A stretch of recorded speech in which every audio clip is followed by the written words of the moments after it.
Morning everyone. This morning I'm doing the overview on Haggai.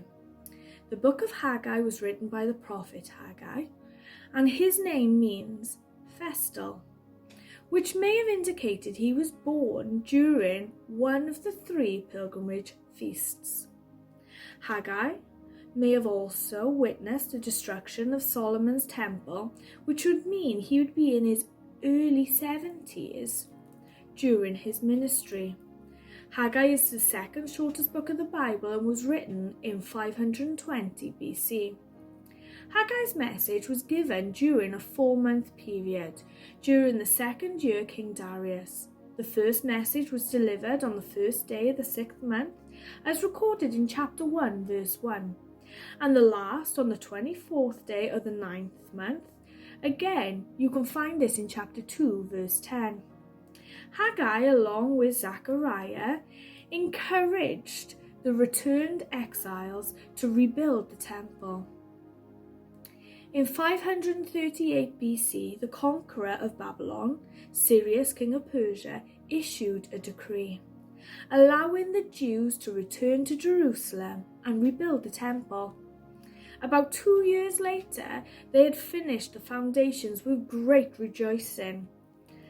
Their success, however, aroused concerns with the Samaritans and the others nearby, who feared the political and religious implications of a rebuilt temple within a thriving Jewish community. They opposed and got the work stopped. Rebuilding didn't continue until Darius became king in 522 BC.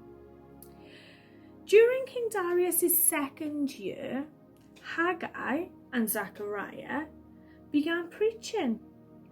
The Jews needed encouragement to finish the rebuilding of the temple, which Darius fully supported. Throughout this book, we can see that there were consequences for their obedience and disobedience. In chapter 1, verses 3 and 4, the people were enjoying living in their fancy houses and neglected the temple and God. In verse 6, we see the consequences. God said, "You have planted much and harvested little."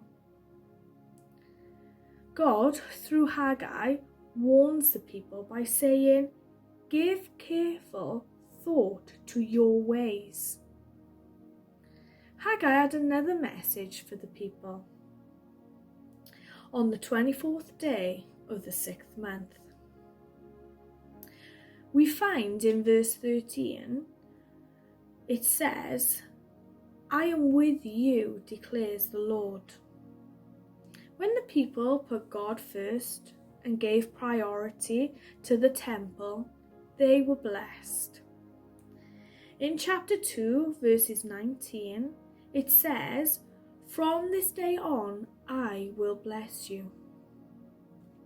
Chapter 2 talks about the coming of the Messiah in verse 7, and in verse 9 says, "His coming will fill the temple with glory." God makes Zerubbabel his signet ring, which symbolizes a pledge of guarantee. So, to recap, we must always give careful thought to our ways. Have a great day. Bye.